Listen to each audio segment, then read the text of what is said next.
guys, Tammy again, got my audience here. Alright, so according to infographicsmania.com, between 1999 and 2011, there were 233,934 adoptions worldwide. With the recent overturn of Roe versus Wade and the new limitations on abortion, it may be important in the future for you or a loved one to have basic knowledge of the process of adoption. After researching and reading up on global adoption, I would like to share with you what I have learned and the differences about the processes around the globe. Today, I'll tell you about the processes in the United States, China, and Ethiopia. First, let's talk about what adoption really is. The Oxford English Dictionary describes adoption as the action or fact of legally taking another's child and bringing it up as one's own, or the fact of being adopted. During an interview with Cricket Hammock, who is an adoptive mother of 3, she describes adoption as the act of opening your home and heart to a child who has neither. Now that we know what it means, let's talk about the process of adoption at home in the United States. Though the process of adoption in the U.S. may be long and drawn out, I'm going to simplify it into 3 basic steps. First, you have the information gathering and inquiry step. During this step, the Department of Family and Children's Services will process your initial application and inform prospective parents of what will happen throughout the entire process, as well as what will be required of them. The second step requires future parents to take a 23 classroom hour course, as well as family evaluations.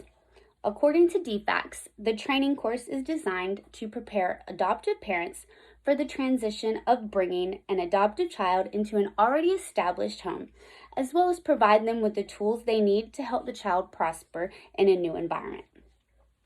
During the DFACS evaluation, representatives conduct home visits to check for adequate living conditions and to gather personal information such as background checks, health history information of the prospective family.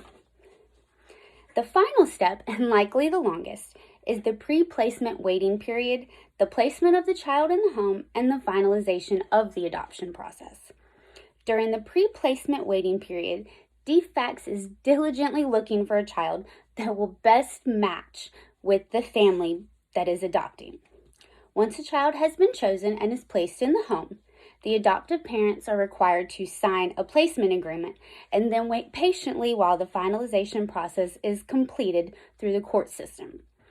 Adoptive mother Miss Hammock described this last step as nerve-wracking, stating that while waiting for finalization of the adoption is usually when things can occur that may prevent the adoption from happening. With that being said about the U.S.'s process of adoption, let's move on to China, who had the highest adoption rate in the world in 2011, according to Infographic Mania. The International Adoption Help website states that Chinese adoption can be seen as taking place in 4 steps. The first step is completing all necessary paperwork to be submitted to the China's Center of Adoption Affairs. Next is the submission of the required documents and paperwork. Like the U.S., these documents may include background checks, medical history, financial records, as well as maybe some personal recommendations and an interview that has already occurred. The third step is an acceptance of a referral. This referral is basically an introduction letter to the family with all the child's details, including pictures and medical records. During this time, the family can either accept the child or reject that referral. An acceptance occurs, the final steps can be taken. That final step is travel to the Children's Welfare Institute that child is located at and finalize all legal paperwork as well as settle any remaining adoption fees.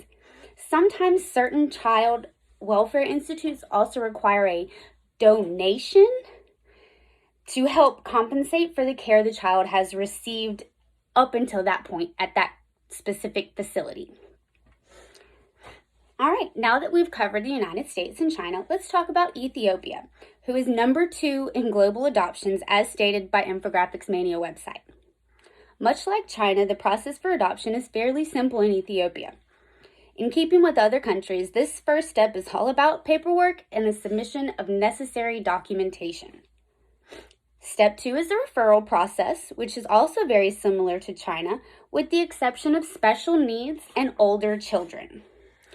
Any older or special needs child is kept on an agency waiting list for future parents to view and choose from.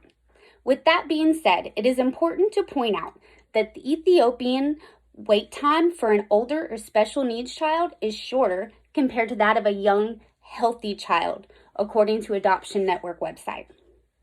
The third step is for the prospective parents to travel and meet the child, though Ethiopia does require more than one meet and greet before the adoption process can be completed to ensure proper placement for the child. The last step is the approval and finalization of the adoption by the Ministry of Women and Children Affairs and the Federal First Instance Court. In summary, we can see that no matter the country, the process of adoption has its intricacies and whose main goal is to ensure that the placement is a lasting match for both child and parent. The processes for adoption in the US, China, and Ethiopia have similarities, but can all be broken down into about 3 to 4 main steps, including paperwork, meetings, court processing, and sometimes long-distance travel. Bill Clinton once said, "Perhaps there is no greater miracle than finding a loving home for a child who needs one." Hopefully what we talked about today will show that the adoption process can be simplified and maybe even put to use. Thank you.